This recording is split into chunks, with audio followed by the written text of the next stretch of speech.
محمد وعلى آله وأصحابه أجمعين أما بعد. سورہ انفال کے بارے میں کچھ باتیں ہوں گی.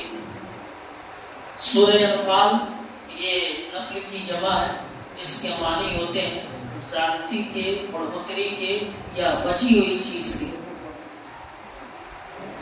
انفال یہ جو لفظ ہے اللہ تعالیٰ نے باضابطہ اس کے بارے میں ذکر کیا ہے کہ وہ لوگ آپ صلی اللہ علیہ وسلم سے انفال کے بارے میں سوال کرتے ہیں، پوچھتے ہیں یہ انفال کیا ہے. تو جواب میں کہا گیا کہ یہ انفال یعنی مال غنیمت، جب جہاد میں مسلمان جاتے تھے اور لڑائی کے بعد جو ہتھیار یا جو سامان ملتا تھا اسی سامان اور انہی چیزوں کو انفال کہا جاتا ہے. تو اس انفال کے بارے میں پوچھتے ہیں کہ یہ کیا ہے، یعنی کس کے لیے جو چیزیں لڑائی میں حاصل ہوئی تو وہ کون لے گا، اس کا ادھیکار کس کے پاس ہے، کون بانٹے گا، کس کو جائے گا. تو کہا کہ انفال میں جو بھی چیزیں ملے گی، چاہے وہ ہتھیار ہو، چاہے کھانے پینے کی چیز ہو، کچھ بھی ملے گی وہ اللہ اس کے رسول کا ہے. اللہ اس کے رسول جیسے چاہیں گے اس کو خرچ کریں گے. اب اس کی صورت اس آیت کے اندر ذکر کی گئی کہ بدر کے موقع سے جب لڑائی ہوئی تو بدر کے موقع سے جب مسلمانوں کو فتح حاصل ہوئی اور بہت سارا ساز و سامان انہیں ملا، کچھ مسلمان لڑائی میں رہے، کچھ لوگ کفار کو پکڑنے میں لگے رہے، کچھ لوگ مال جمع کرنے میں لگے رہے. تو جب سب نے جمع کر لیا، لڑائی جب ختم ہوئی تو یہ لوگ آپس میں اپنی بات رکھنے لگے کہ ظاہر سی بات ہے اتنا سارا کچھ ملا ہے تو اس میں ہم لوگ اپنے حساب سے لیں گے. کوئی کہا کہ میں یہ لینا چاہتا ہوں، کسی نے کہا میں یہ لینا چاہتا ہوں. تب اللہ نے یہ آیت نازل کی اور کہا کہ جو مال بھی تمہیں ملا ہے اس میں اللہ اس کے رسول کا اختیار ہے، اللہ اس کے رسول جیسے چاہیں گے اس کو خرچ کریں، اس لیے ان کے اختیار پہ چھوڑ دو. تب اللہ تعالیٰ نے جو مال غنیمت ملا تھا، جو حاصل چیزیں ہوئی تھی اس کو 5 حصوں میں تقسیم کیا. ایک حصہ اللہ اس کے رسول کا اور 4 حصہ مجاہدین میں، سپاہیوں میں آپ نے تقسیم کر دیا. تب یہ آیت نازل ہوئی تھی جس میں یہ لمبا ایک واقعہ ذکر ہے 1 نمبر آیت سے لے کر کے 19 تک. اسی طرح اللہ تبارک و تعالیٰ نے اس کے بعد آیت نمبر 30 کے اندر ایک مکر کا ذکر کیا ہے کہ کفار مشرکین آپ کے سلسلے میں چال چل رہے ہیں، پلاننگ بنا رہے ہیں. اللہ کہتا ہے کہ اس سے زیادہ مکر کرنے والا، اس سے زیادہ چال چلنے والا اللہ کی ذات ہے. مختصر واقعہ یہ ہے کہ جب یہ آیت نازل ہوئی وَإِذْ يَمْكُرُ بِكَ الَّذِينَ كَفَرُوا لَيُثْبِتُوكَ کہ کفار آپ کو مارنے کے لیے پلاننگ بنا رہے ہیں، تو اس کا واقعہ بہقی نے نقل کیا ہے کہ دار الندوہ ایک جگہ تھی، مکہ میں ایک دار الندوہ تھی جس میں میٹنگ ہوا کرتی تھی، عام طور سے اس میں میٹنگ بلائی جاتی تھی. اس دار الندوہ میں باضابطہ کفار مشرکین نے مل کر کے میٹنگ بلائی اور اس میں کفار مشرکین کے جو بڑے بڑے لوگ تھے، جو بڑے چہرے تھے، جو سردار قسم کے لوگ تھے، ان کو دعوت دی گئی کہ آپ لوگ آئے. سارے لوگ اکٹھا ہوئے اور اکٹھا ہونے کے بعد اس مجلس میں شیطان بھی ایک بوڑھے آدمی کی شکل میں روپ دھار کر کے آیا. اور آنے کے بعد پھر جب میٹنگ شروع ہوئی تو اس میں سے ایک آدمی جس کا نام تھا ابو البختری بن ہشام، اس نے کہا کہ ایسا کرتے ہیں، دھیرے دھیرے اسلام بڑھتا جا رہا ہے، دھیرے دھیرے مسلمان بڑھتے جا رہے ہیں، محمد کے ماننے والے بڑھتے جا رہے ہیں، ہمارا دین ختم ہو رہا ہے، اس کا کیا اپائے ہے. تو اس نے تجویز بتائی، ایک رائے دی. ابو البختری نے کہا کہ میری رائے یہ ہے کہ محمد کے ہاتھ پاؤں کو باندھ دیا جائے اور کسی ایک گھر میں بند کر دیا جائے، اس کا سارا دروازہ بند کر دیا جائے اور ایک جو چھوٹا سا سوراخ رکھا جائے اسی میں سے اس کو دانا پانی کھانے کے لیے دیا جائے یہاں تک کہ اپنے وہ مر جائے، بات ختم ہو جائے. یہ رائے دیتا ہے کون؟ ابو البختری بن ہشام. تو وہ جو شیطان عمر دراز آدمی کی شکل میں بیٹھا تھا، بوڑھے آدمی کی شکل میں، اس نے کہا کہ نہیں، یہ رائے مناسب نہیں ہے، یہ رائے مناسب نہیں ہے. محمد تو ایسا ہے کہ اگر کہیں اس کو بند بھی کر دو تو اس کے ماننے والے وہاں پہنچ جائے، اس لیے یہ رائے ٹھیک نہیں ہے. تب دوسرے نے کہا، جس کا نام تھا ہشام بن عمرو، ہشام بن عمرو نے کہا ایسا کرتے ہیں کہ محمد کو شہر بدل کر دیتے، اس شہر سے نکال کر کسی دوسری شہر میں بھیج دیتے تاکہ وہ اپنے شہر سے دور رہے گا، نہ کسی کی بات سنے گا، نہ سنائے گا، نہ ہمارے لوگ اس کے پالے میں آئیں گے. تب اس شیطان بوڑھے نے کہا کہ نہیں، یہ بھی ٹھیک نہیں، یہ بھی رائے ٹھیک نہیں، اس لیے کہ محمد کی زبان میں جادو ہے، وہ جس سے بات کرتا ہے اس کو اپنا بنا لیتا ہے. اس لیے یہاں تو ٹھیک ہے، یہاں سے اگر اس کو بھگا بھی دیتے ہیں تو یہاں نہیں کچھ ہوگا، لیکن جہاں جائے گا وہاں اپنا دین پھیلائے گا. تو کہا یہ بھی ٹھیک نہیں ہے. تب جو سب سے بڑا کا سردار، رئیس السردار جس کو کہتے ہیں کہ کبیرہ، وہ ابو جہل تھا جو آپ کا چچا ہے. وہ اٹھتا ہے، کہتا ہے میری رائے سنو، میری رائے یہ ہے کہ محمد کو بیک وقت سارے قبیلے کا ایک ایک نوجوان کھڑا ہو اور سب کا اپنی ہاتھ میں تلوار لے اور ایک رات پلاننگ کر کے اس کے گھر پہ ہم لوگ دھاوا بولیں گے اور محمد کا کام تمام کر دیں گے. اس طرح بنو ہاشم قبیلہ ہم سے تو جنگ لڑ نہیں سکتے، اس لیے کہ سارے سردار کے لوگ ہوں گے، اتنا ان کے پاس طاقت نہیں ہے کہ آ کر کے ہم سے لڑائی لڑیں گے. دیت پہ راضی ہو جائیں گے تو ہم لوگ جو دیت ہوگا وہ دے دیں گے. تب یہ جو شیطان بیٹھا تھا بڑھو، اس نے کہا کہ ہاں اس کی رائے ٹھیک ہے، یہ درست کہا ہے. اس لیے کہ جب سارے قبیلے کا بڑا بڑا ایک ایک آدمی رہے گا اور سب مل کر کے حملہ کرے گا تو خون کا گناہ سب کے اوپر جائے گا، اور جب سب کے اوپر جائے گا تو بنی ہاشم کے لوگ اتنے تو طاقتور ہے نہیں کہ سب لوگوں سے لڑائی لڑیں گے یا خون کا بدلہ خون لیں گے. تب اس نے کہا کہ یہ ٹھیک ہے، اور یہی رائے پاس ہوئی. اور اس کے بعد سارے لوگ مل کر کے آپ صلی اللہ علیہ وسلم کے گھر کا گھیراؤ کرتے ہیں. اسی بیچ جبریل علیہ السلام آتے ہیں اور یہ آیت نازل ہوتی ہے اور آپ کو خبر دیتے ہیں کہ آج رات آپ اپنے بسترے پر نہیں سوئیے گا، کفار مشرکین نے ایسی پلاننگ کی ہے. آپ صلی اللہ علیہ وسلم حضرت علی کو بلاتے ہیں اور کہتے ہیں کہ یہ میری چادر ہے، اس چادر کو اوڑھ لو اور میرے بسترے پر آج رات سو جاؤ.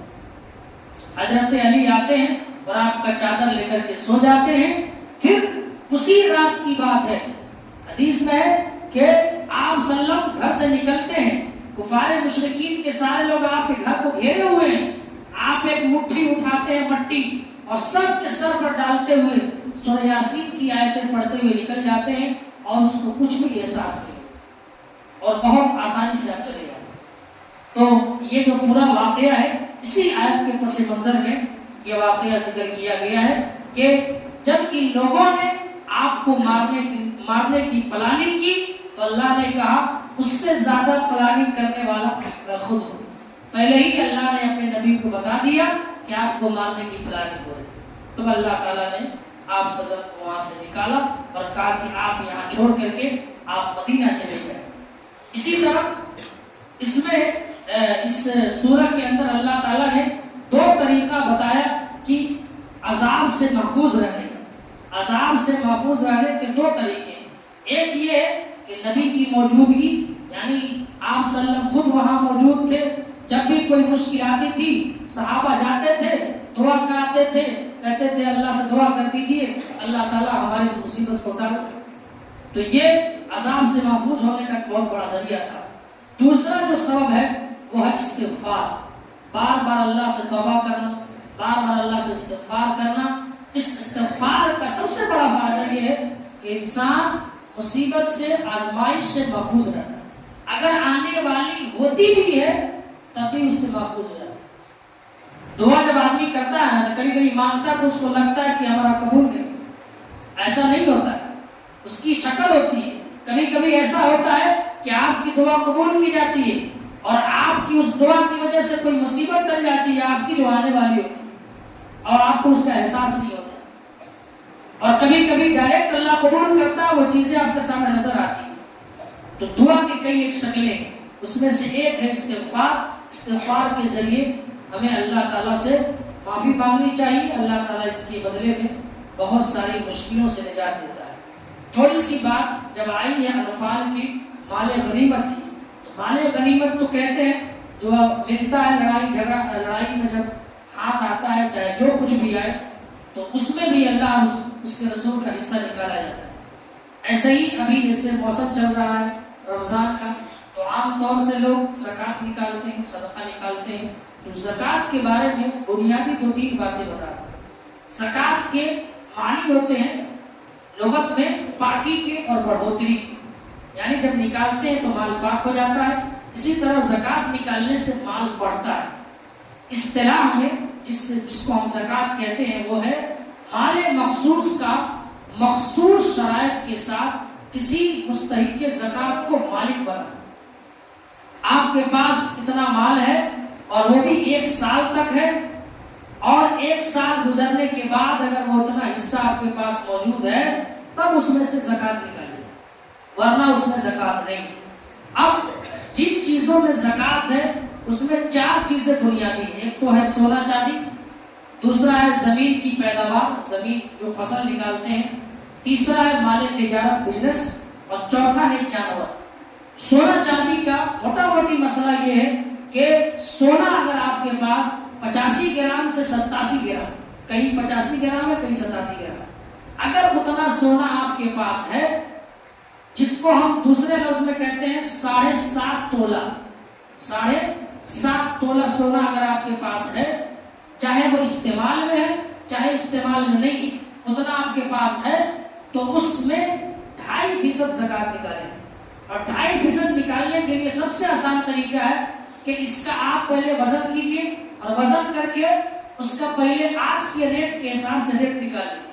ابھی جو سونا کی قیمت ہے ریٹ نکالیے، اور اس ریٹ میں 40 سے بھاگا دیجئے، جو شیش پل بچے گا وہی زکوٰۃ آپ کا 40واں حصہ، جس کو 2.5% کہتے ہیں۔ مان لیے آپ کے پاس 5 لاکھ روپیہ ہے، اس کا زکوٰۃ آپ کو نکالنا ہے، کیسے نکالیے؟ تو 5 لاکھ کو آپ 40 سے بھاگا دیجئے، جو شیش پل نکلے گا وہی آپ کا زکوٰۃ، وہی 2.5%، 40واں حصہ۔ یہی معاملہ چاندی کا ہے، چاندی میں 612 گرام ہے، جس کو 52.5 تولہ چاندی ہے کہتے ہیں۔ اسی طرح زمین کی جو پیداوار ہے، تو زمین کی پیداوار میں دھان، گیہوں، جو، باجرہ، گاجر، مولی جو بھی ہے، ان سب میں بھی زکوٰۃ ہے۔ کب؟ جب آپ اگاتے ہیں اور اتنا اگاتے ہیں کہ اس میں زکوٰۃ ہو۔ مثلا 2 شکل ہے، ایک شکل یہ اس کی کہ آپ نے دھان اگایا، تو اب بارش کے پانی سے وہ دھان اگا ہے، یا آپ نے پٹا کر کے اگایا ہے۔ اگر پٹا کر کے آپ نے محنت کر کے لگا کر کے کیا ہے تو 20 حصہ کیجئے، 1 حصہ اس میں سے نکال دیں، 20واں حصہ۔ اور اگر آپ نے اس کو محنت کر کے یہ کر کے کیا ہے کہ اللہ تعالیٰ کی بارش سے ہوا ہے، تو 10 حصہ لگائیے اور 1 حصہ نکال دیجیے۔ اللہ تعالیٰ نے اگر بارش کے پانی سے ہوا ہے تو 10 حصہ لگائیے، 1 حصہ دے دیجیے، اور محنت کر کے آپ نے نکالا ہے، اپنا پانی پٹایا ہے، تو 20 حصہ میں سے 1 حصہ نکالا۔ اور یہ کب نکلے گا؟ جیسے ہی دھان کاٹ کے لائیے گا، گیہوں کاٹ کے لائیے گا، اسی وقت نکلے گا۔ یہ نہیں کہ ابھی نکالے نہیں اگلی سال نکالے، تو اس میں سال کی قید نہیں کہ 1 سال ہو، بلکہ جب کاٹ کے لائے اس کو چوکیے، ناپیے، اور اس میں سے اپنا حصہ نکالے۔ جانور کا معاملہ عام طور سے ہوتا نہیں ہے، لوگ پالتے نہیں ہیں، اسی لیے اس بات کو بھی چھوڑتے ہیں۔ آخری بات یہ ہے کہ جیسے بہت سارے لوگ بزنس مین ہیں، تو بزنس مین والا کا مسئلہ بھی ویسا ہی ہے کہ وہ اپنے پورے بزنس کا سال بھر کا کیلکولیٹ کرے گا، کتنا اس کے پاس آمدنی ہے، کتنا اس کا بقایا بھی ہے، اور اس کو امید ہے کہ یہ بقایا ہمیں ملے گا، تو بقایا بھی یعنی قرضہ بھی اس میں شامل کرے، اور پورے کو ایک جگہ کر کے اس میں سے 2.5% نکالے۔ اسی طرح جیسے لوگ گاڑی چلاتے ہیں، جیسے مکان ہے، پلاٹ ہے، یہ سب پر زکوٰۃ نہیں ہے۔ آپ کے پاس 100 بیگھہ زمین ہے، اس زمین پر زکوٰۃ نہیں ہے، لیکن اگر آپ زمین خرید فروخت کرتے ہیں، آپ کا یہی بزنس ہے، تو تو پھر اس میں زکات۔ ایسے ہی مکان ہے، مکان پہ زکات نہیں، لیکن اگر آپ کا یہ بزنس ہے مکان خریدنا بیچنا تو پھر اس میں زکات دینا۔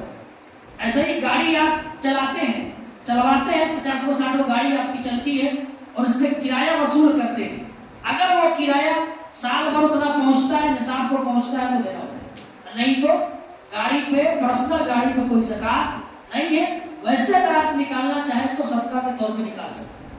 اب نکالیں گے تو کس کو دیں گے؟ آخری بات کہ اس میں سے یہ 7-8 طرح کے لوگ ہیں جس کو قرآن نے ذکر کیا ہے۔ پہلا فقیر آدمی، دوسرا ہے مسکین آدمی۔ فقیر اور مسکین میں ہلکا سا فرق یہ ہے کہ فقیر آدمی اپنا ہاتھ پھیلاتا نہیں، کسی سے مانگتا نہیں، مسکین آدمی جب ضرورت پڑتی ہے تو مانگ لیتا ہے۔ یہ معمولی فرق، حالانکہ دونوں ایک ہی ہے۔ فقیر مسکین ہر جگہ یہی لفظ استعمال ہوتا ہے، کوئی آدمی فقیر ہے، مسکین ہے، یعنی غریب ہے۔ تیسرا ہے زکات جو لوگ وصولتے ہیں، جیسے مدرسہ کے لوگ آتے ہیں وصولنے کے لیے تو وہ بھی زکات کا مال لے سکتے ہیں، اس کے لیے بھی جائز ہے۔ اسی طرح کوئی ایسا ویکتی نیا مسلمان ہوا ہے، نیا کلمہ پڑھا ہے اور امکان ہے کہ یہ مسلمان ہوگا تو اس سے سماج کو فائدہ ہوگا، تو اس کو بھی زکات کا مال دیا جاتا ہے، اس کو بھی دینا چاہیے۔ اور پانچواں ہے غلام ہے، لوڈی ہے، جس کا زمانہ اب ہے نہیں۔ پہلے زمانے میں کوئی غلام ہوتا تھا، ایک آدمی اپنے زکات کا پیسہ دے کر کے اس کے مالک سے اس کو آزاد کرا دیتا ہے کہ جاؤ بھائی تم آزاد ہو۔ اسی طرح لوڈی کا معاملہ تھا۔